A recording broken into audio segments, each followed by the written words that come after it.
Vorba despre investiție, despre wager, nu știu ce, la wager îți explic când ești în DVD-ul în area membrilor, da? Deci ruleta nu a fost studiată de oameni, de matematicieni, că nu au avut acces.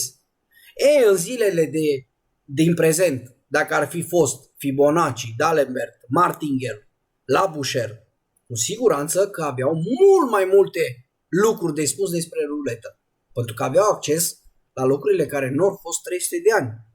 Deci internetul e de 30 de ani, 25 de ani.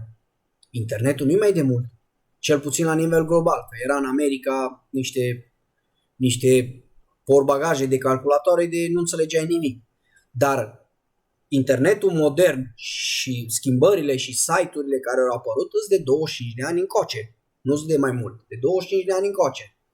Păi și atunci, cum ne putem explica noi să asociem aceleași lucruri cu ce spune Sorin Constantinescu, care e un dinozaur, da? Deci un om extraordinar experimentat, e un om cu cap, știe ce vorbește, dar dacă domeniul lui au fost sloturile, dacă în domeniul lui unde au fost nu erau jucători la ruletă profesioniști, că erau numai escroci care intrau cu telecomenzi, cu device-uri să manipuleze bila, amintiți-vă că în trecut nu era ruletă pe senzori sau RNG, cum e acum, adică electronică, care să învârte și cade bila unde vrea ruleta, nu unde vrea grupierul. Poți să o învârți tu cu bila de 100 de ori ca grupier, că ea tot acolo cade numărul care vrea ea.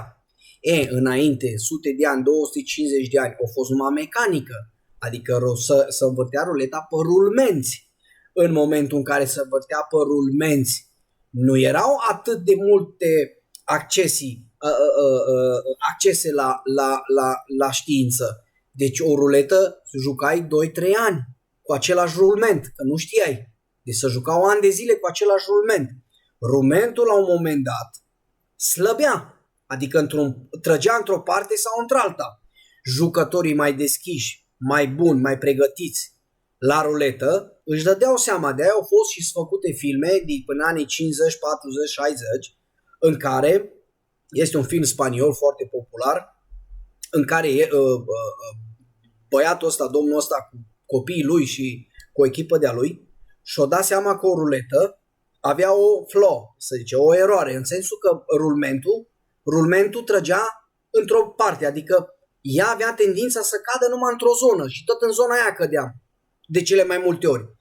Și observând lucrurile astea, puneau pariu în treaba aia, dar nu mai sunt de 50-70 de ani, nu mai este ruletă pe rulment.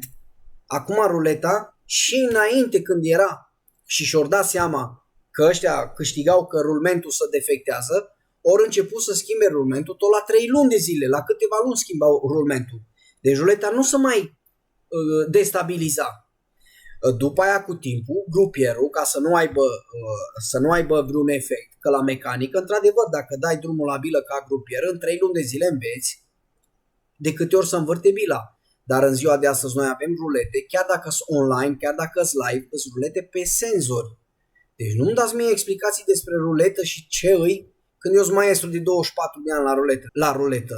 M-ați înțeles că eu atât am învățat, eu știu ce vorbesc, ce am învățat, că mi-am investit tinerețea și viața în ruletă. Deci să fim foarte corecți aici. N-aveți cum să aveți acces la informațiile care le am eu.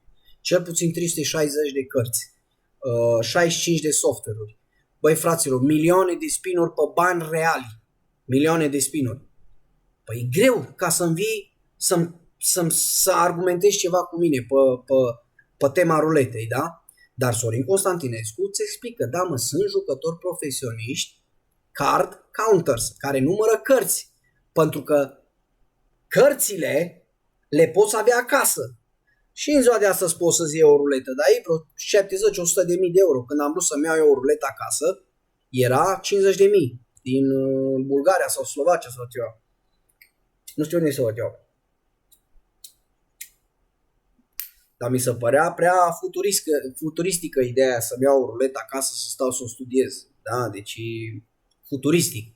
Am avut norocul că nu mai avea rost să investesc banii ăștia sau să stau să-mi adun să am 50.000 de euro să-mi iau o ruletă acasă, pentru că a apărut pe internet. Da? Deci noi știm, din 99, au început 98, 99, au început cazinourile să facă software-uri, să facă programe și să răspândească și online. Deci ei au văzut viziunea lor în anii viitori, ce vor fi, că oamenii vor folosi calculatorul și vor fi mult mai mari profiturile, pentru că acum nu trebuie să intri în cazinoul real, să mergi nu știu câte ore, să stai, să aștepți, să te joci. Acum intri, stai în boxeri, ai ieșit din duș, din baie, ai făcut baie, ți-ai ciocănit muierea, ce faci, te pui în față la calculator și dacă vrei să faci un pariu, în 30 de secunde ești în cont, ai intrat, deja te joci la casino. Lucrurile astea nu erau posibile acum câțiva zeci de ani. Da? Nu erau posibile lucrurile astea. Totul s-a schimbat. Eu m-am învățat și cele din trecut și le-am învățat și astea din prezent. M-ați înțeles? Și atunci, ăsta e lucru prin care noi câștigăm profesioniștii și lucru care nu se leagă cu cineva care s-a jucat 160.000 de lei la ruletă sau o câștigat 1.600.000.000, chiar de studentul ăsta meu, de prietenul ăsta meu, care și-a jucat acum la alter 10.000 de euro și încă 100 de milioane am câteva zile, da? Deci în 2 ture în 2 zile și-au băgat 600 de milioane și-au făcut 200 de milioane din 60 și nu au scos. Deci tu când te joci și faci din 60 de milioane 200 de milioane și tot nu îi retragi, ești victima ruletei, ai înțeles? Eu știu de ce ești tu victimă, că eu am studiat și de victime, și de amatori, dar și de profesioniști. Adică dacă îți pot spune niște lucruri care pe gratis, dar n-ai cum să faci legătura cu totul, la ce mă refer, da? Adică dacă eu intru cu tine, tu cu 60 de milioane, eu cu 60 de milioane și eu dacă îmi fac 90 de milioane, eu rup ușa, eu am scos 30 de milioane, eu sunt mulțumit. Eu nu stau ca tine, ca amator, care fac 200 de milioane și îmi trebuie 360 de milioane, cum mă trăi la prietenul ăsta meu. Adică 140 de milioane câștig, triplu banii aproape, cu cât ai pus în ruletă, nu-ți ajung, păi ești victimă, mă frate. Cum vrei să câștigi tu la ruletă? Dar tu la mine, nu poți să vii la mine să-mi spui că te joci 160 de mii, 1.600.000 de milioane și după aia pierzi de 10-15 ori suma aia. N-ai cum. Pentru că dacă tu ești studentul meu, tu știi că noi începem și jucăm din câștiguri, mărim miza, deci jucăm pe banii cazinourilor.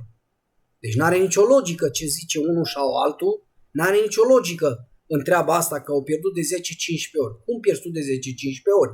Ca profesionist. Deci el se referă la nu știu ce i-a zis Sorin Constantinescu, dar dacă stai să-i analizezi cuvintele lui Sorin Constantinescu și el îți admite, da, domnule, sunt norocoși, sunt și jucători profesioniști, dar sunt și escroci care joacă cu telecomenzi, cu manipulări, cu erori. Da? V-am mai zis eu acum 20 de ani, 24 de ani, cum era la ruletă. Jucai la pariu, nu erau camere de filmat, puneai pe 2-3 numere pariu de câte 2-3 milioane.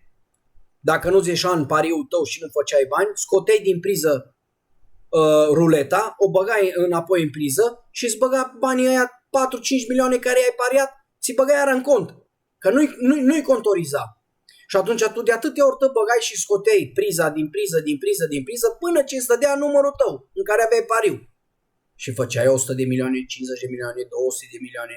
Am nu intru eu în ilegalități să vă spun prea multe, că n-am chef să dau cu subsemnatul pe nu știu unde.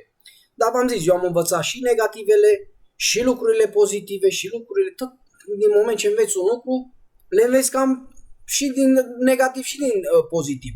M-ați înțeles? Deci nu spuneți și nu dați mie sfaturi la ruletă, că e greu să-mi veniți să-mi spuneți ceva de ruletă, dacă eu de 24 de ani, de când mă știu eu numai la asta mă gândesc, numai cu asta sunt cap, numai asta m-am învățat.